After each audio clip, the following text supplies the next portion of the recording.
काय म्हणता, तुम्हाला पण रात्रीचं बाहेर जायला भीती वाटते? हो, नक्कीच. तशी स्टोरी आज मी एक तुमच्यापर्यंत घेऊन आलेली आहे. नक्कीच रात्रीचं बाहेर कोणी जाऊ नका. हॅलो फ्रेंड्स, कशा आहात तुम्ही सगळे? मी तुमची फ्रेंड दीपाली, म्हणजेच गप्पा गोष्टींमधली दीपाली. बऱ्याचशा स्टोरींमधून मी तुमच्यासोबत आलेली आहे आणि आज एक नवीन स्टोरी घेऊन आलेली आहे, जी आहे हॉरर स्टोरी. हां, बऱ्याचशाच व्हिडिओमधून मला लोक सांगत होते की तुम्ही हॉरर स्टोरी सांगा म्हणून. तसंच मी या स्टोरीमधून एक प्रयत्न केलेला आहे. तर नक्की ही स्टोरी बघा. होतं असं की ही स्टोरी 2 फ्रेंड्सची आहे. म्हणजे खूप एकदम जिवलग दोघं मित्र असतात. तर त्यांचा वॅकेशनला जाण्याचा प्लॅन असतो आणि तुम्हाला तर माहिती आहे 31ला वगैरे सुट्ट्या अशा जॉईन करून आल्या तर ऑफिसमधून वगैरे सुट्टी असते. तर त्यातला एक जो मित्र असतो त्याचं गाव खूप सुंदर असतं आणि दुसऱ्या मित्राला सांगतो की आपण माझ्या गावी वॅकेशनमध्ये आपण जाऊया. आणि वॅकेशनमध्ये तसं त्याला समजतं, कारण मुंबईला राहणाऱ्यांना फार गावी जायला आवडतं. तर त्यांनी लगेच तो प्लॅन ॲक्सेप्ट केला आणि दोघंजणं गावी जाण्यासाठी निघाले. आणि गावी जाण्यासाठी जसे निघाले तसं त्यांनी भरपूरसं सामान घेतलं. तुम्हाला पण माहितीच आहे, गावी जाण्यासाठी लोक खूप काय काय तयारी करून वगैरे जातात आणि खास तर आत्ता 31 आहे त्याच्यामुळे तर त्यांनी खूपच अशी प्लॅन करून गावी गेले आणि त्यानंतर त्यांचं जे काय नियोजन होतं त्यानुसार त्यांनी पार्टी केली वगैरे, खूप मज्जा वगैरे केली, गाव फिरले. आणि एक दिवस असं होतं की त्यांच्या जो गावी मुलगा राहत होता त्याच्या रिलेटिव्हमध्ये जे एक आजोबा होते ते त्यांची डेथ होते. हां, डेथ झाल्या कारणाने, आणि ती डेथ कशी होते म्हणजे रात्रीचे ते ऑफ होतात आणि रात्रीचे ऑफ झाल्यामुळे हा घरचा एक मोठा मुलगा असल्या कारणाने तुम्हाला माहिती आहे जोपर्यंत आजूबाजूवाले म्हणजे आपले बाकीचे रिलेटिव्ह येत आहेत त्यांना सांगायला लागतं. तर तसं तो त्याच्याकडे काम दिलेलं असतं. तर तो पण चांगला धाडशी असतो आणि रात्रीची 12च्या आसपास ते वारले. मग त्याला ते सांगतात की बाबा आजूबाजूवाले आपल्या रिलेटिव्हला, म्हणजे त्यांचे एक खास फ्रेंड, आजोबांचे एक भाऊ असतात, ते दुसऱ्या गावामध्ये गेलेले असतात काही कारणानिमित्त ते आजोबा दुसऱ्या गावामध्ये गेले असतात. ज्या आजोबांची डेथ झालेली आहे त्यांचे जे भाऊ होते ते, आणि त्यांना यायला खूप उशीर होतो आणि येण्याचं काही साधन नसतं त्यांच्याकडे. त्यामुळे ते कॉल करतात की बाबा मला कुणीतरी न्यायला या. आणि तोपर्यंत त्या आजोबांना सांगत नाहीत ना की त्यांच्या भावाची डेथ वगैरे झाली. तर हा मुलगा ठीक आहे म्हणतो, मी जातो.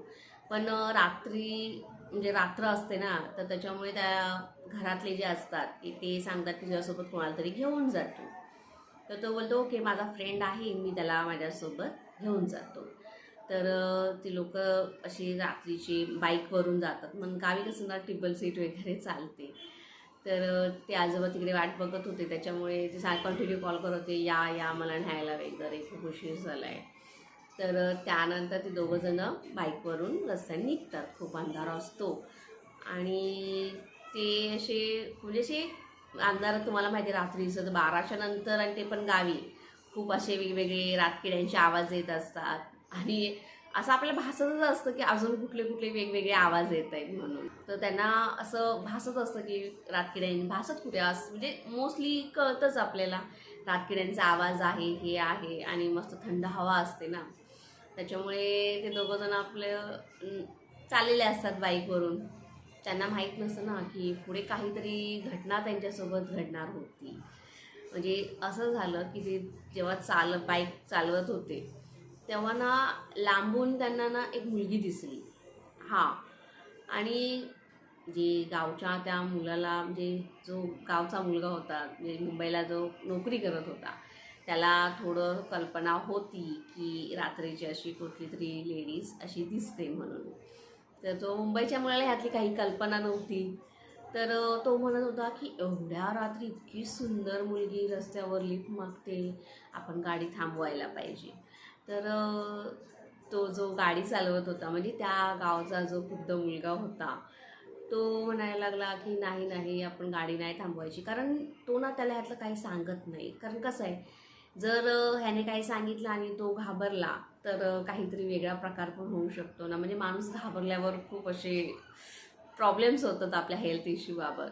तर तो मुलगा लांबूनच त्याला सांगतो की तू काही बोलू नकोस, आपण निघून जाऊया. तर जो मुंबईतला मुलगा होता, त्याचा जो फ्रेंड होता, तो त्याला म्हणत होता की तू असं कसं आहेस की एक अशी मुलगी आहे आणि ती इतकी सुंदर आहे. म्हणजे तुम्हाला माहिती आहे मुलींना बघितलं की मुलं कशी एकदम शायनिंग मारायला वगैरे सुरुवात करतात.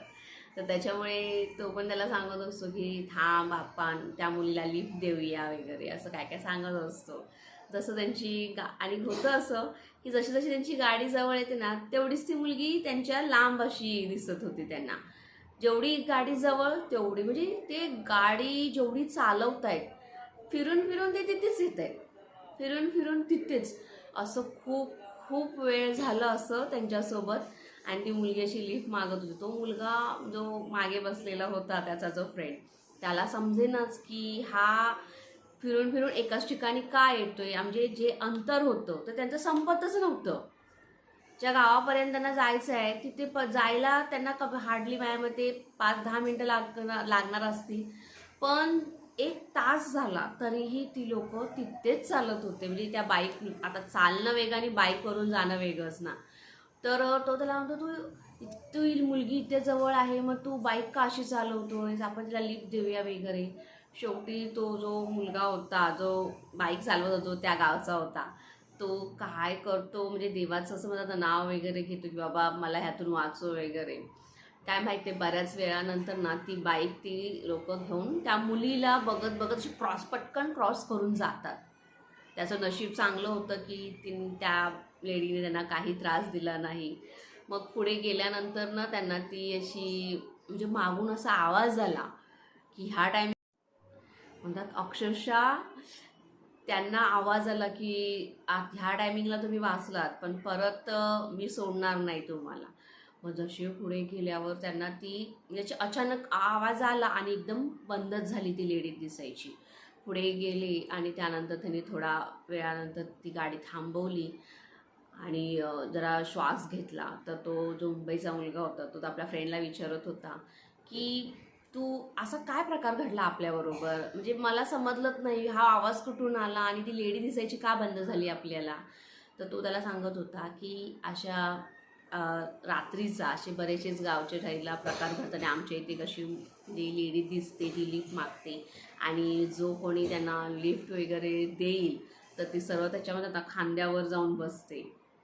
असा तो प्रकार त्यांच्या इथे घडत होता. तो त्या मुलाला जेव्हा सांगतो ना तर त्याला अक्षरशः म्हणतात ना तो एकदम शॉक होतो. कारण हा हॉरर जो अनुभव असतो जो ज्याच्यासोबत घडतो ना आणि तेव्हा त्याला ते समजतं. कारण काय तू बोलूच शकत नाही ना. कारण हॉरर म्हटल्यावरती आपण नॉर्मल अशा स्टोऱ्या वगैरे ऐकतो तेव्हा आपल्याला काय वाटत नाही. पण जेव्हा ज्याच्यासोबत ह्या स्टोऱ्या होतात त्या माणसालाच त्याचा खरा अनुभव येतो. आणि जेव्हा त्या मुलाला समजतं की बाबा आपल्यासोबत असं झालं आहे तो त्याला सांगतो काही घाबरायची गरज नाही कारण आता आपण लांब आलेलो आहोत. मग तसेच ते जाऊन त्यांच्या त्या आजोबांच्या भावाला घेऊन परत त्यांच्या घरी वगैरे एकदम सुखरूप जातात. पण घरी जायपर्यंत पण त्यांच्या जीवात जीव नसतो की परत आपल्यासोबत असं काय होईल का वगैरे. तर सुदैवाने त्यांच्यासोबत असं काही होत नाही आणि ती लोक व्यवस्थित घरी पोहोचतात. मला ही माझी आजची स्टोरी कशी वाटली ते मला नक्की माझ्या कमेंटमध्ये सांगू शकता. आणि तुमच्या आयुष्यात पण जर अशा काही वेगवेगळ्या स्टोऱ्या ज्या रिअल लाईफवर आधारित आहेत आणि अशा घडलेल्या त्या तुम्ही मला नक्कीच माझ्या कमेंटमध्ये सांगत जा. आणि आजची जी स्टोरी आहे ती तुम्हाला खरी कशी वाटली हे नक्की कमेंटमध्ये सांगा. माझी स्टोरी ही तुम्हाला आवडली असेल तर माझ्या चॅनलला लाईक, सबस्क्राईब अँड शेअर करायला विसरू नका आणि बेल आयकॉन क्लिक करायला विसरू नका. आपण एकदा परत भेटणार आहोत आपल्या नवीन व्हिडिओमधून. तोपर्यंत बाय.